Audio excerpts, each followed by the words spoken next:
Hello guys, I hope you're having a wonderful day. I am. As you can see, I just got back from church was amazing today, and I had to make this video to post tomorrow. See, I've been making videos on how to study abroad, and it's just interesting that many of you still don't understand it, and that's okay. I'm here to guide you. In the process. It's not something that you would understand in a day, so I want to simplify the process for you all, so you can know for sure that you can do this on your own. Okay, now if at the end of the day you find out that you cannot do it on your own, like you don't know how to do research, it's stressful, you don't know how to write a statement of purpose, if you know you can't do all these things, then yeah, that is when you would need help. You will need someone to guide you through it, or you will need to pay an agent to help you do that. Okay, but for someone that has gone to school, at least if you are going for undergraduate study, you have at least completed your high school education, then you should be able to write an essay. You should be able to check Google to find the kind of information you would need. So let's start. It's going to be a step-by-step process that we will do together. Okay, so hello, you just made up your mind that you want to study abroad. Congratulations. Now, what is the first thing that you are going to do? Take your phone and go to, okay, before we even go straight to that, abroad, is it Canada, US, or UK? I cannot tell you the process involved in studying in the UK or Canada, but I can tell you about US. So if you're interested in studying in the US, then you should continue watching this video. I'll try as much as possible to generalize this video, okay, for both undergraduate and graduate students, because it's almost the same process, almost. Okay, now get your phone. If you have a friend that is schooling somewhere in America and you know that you don't want to be on your own when you get here, chat up that friend or call the friend and see if they would be able to help you. Like, would they be willing to house you while you try to settle in? Would they be able to answer questions that you might have? Would they be able to assist you in the process? Now listen, your friend does not have to assist you. Your friend might be very busy, and if your friend tells you, oh, they are busy and they cannot help you, it's a valid reason, and you don't have to be resentful towards that friend. Okay, so if your friend says, yeah, you can come here, I can help you out and all that, then that is step one completed.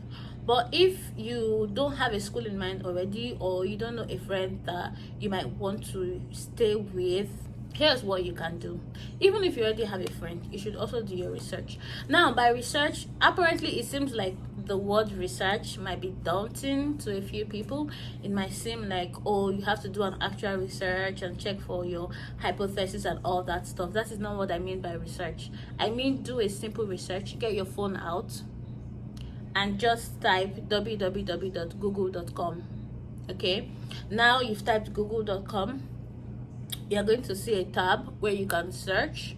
I know I'm oversimplifying this, but I really need to simplify this. Okay, now you're going to see a tab where you can search. Open that tab and there are various things you can search for. Okay, you can search for best universities for international students.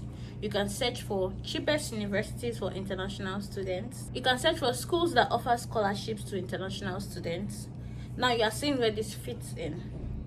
Okay, it depends on what you want. If you are coming from a home where you can be easily sponsored, then you might not be very focused on scholarships are important, but that might not be your major concern. But if you know that you need a scholarship to be able to study here, that is your hope, then you should start looking for schools that offer scholarships to international students. Okay, now that you've gotten that, I'm going to recommend a site to you. It's called Neraland. If you're a Nigerian, you should go to Neraland. Neraland is going to give you a step-by-step process on what to do. There are people there who have done their interviews. You can go there to ask questions, you can go there to read transcripts, you can go there to read other people's experiences. Okay, so Nairaland is a very helpful tool. To access the Nairaland US student thread, just Google Nairaland US student visa. Okay, go to the latest thread or start from the very beginning if you have time to do that. Now that you started looking for schools, when you find these schools, go to their website so you can narrow your choices down. When you go to the website, there are certain things you should check for. I usually advise people to go for schools that do not require an official transcript during the admission processing, because I feel like it might be a waste of money. You know how expensive it is to send your transcript from Nigeria, and then if they're not going to give you an admission, your money has been wasted. So I usually like to check to see if they are asking for an unofficial transcript. That makes things easier. Now check their requirements. The reason why I said you should go to the website first is you might not need to write the GRE exam, you might not need to write any English speaking exam, but if you are working with hearsays, people will keep telling you there's this exam you need to write before you can start your processing, and then you go to the school website and they don't need that. You just wasted money to write the exam. Okay, so go to their website and check their requirements. When you go to a school's website, whether you are an undergraduate or a graduate student, click on the international students tab. Most websites are constructed in a way that when you click on the international students tab, it's going to ask you if you are an international graduate student or an international undergraduate student. From there, you are going to see the requirements, and then you are going to see an email address that you can send emails to or phone numbers you can call.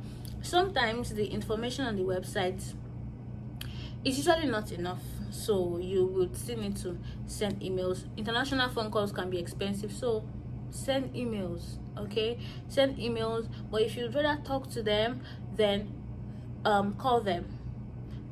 Their customer service is great. Most schools have really good customer service, and they would answer your questions. You see, you might think that your questions are really stupid, or you might think your questions are not relevant, but they are going to answer you, because of course, which school wouldn't need students to come in?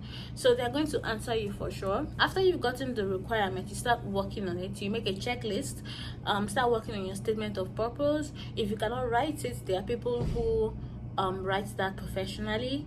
Yeah, I know that there are intelligent people who just don't know how to creatively write, and you don't have to beat yourself up about it. If it's something you cannot do, you can get someone to do it for you and just, you know, pay for their services. If it's a family member or friend that's willing to do it for you for free, then that's awesome.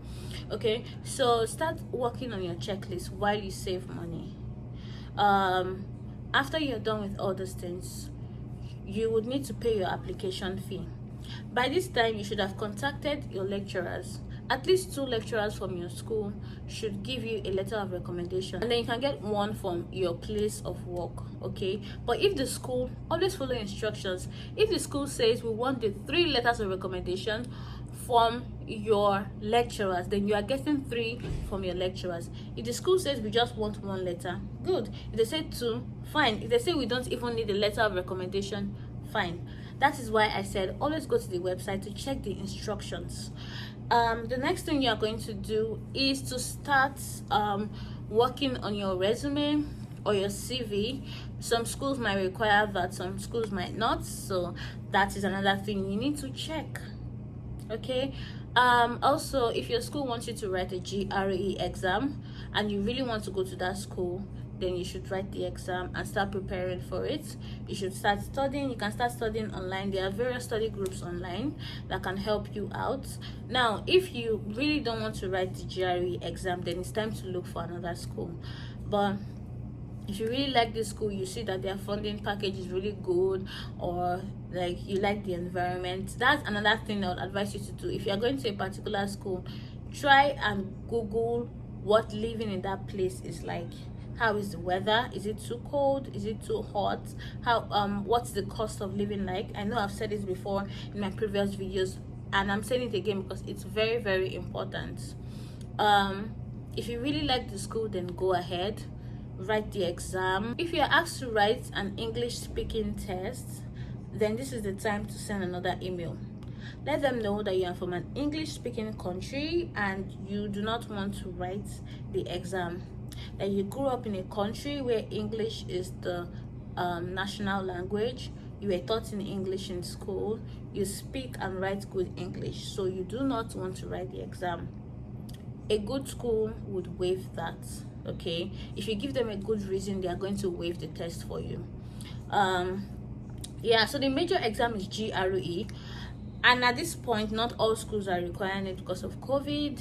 That's like the major exam that you should be thinking about. After you pay your application fee and you submitted all the documents that have been required, you also need to submit supplemental documents like statement of account. That is for your I-20. They need to be sure that you can pay for your study. You submit that online. You don't have to send a physical copy to them, just submit it online. So there might be a few supplemental questions they might have or some documents. It's all going to be on the website. After you're done with that, it's time to wait for your admission status. So while you are waiting patiently, keep saving, because the next part is expensive. Your service fee and all that, that's the expensive part. So wait and save, or wait and start telling your family members that this is what you're working on, in case you've not told them before, and that you're going to be needing money. Okay, start preparing ahead while you wait to see if you've been admitted or not. In my next video, I'm going to talk about the next thing you need to do after you get admitted.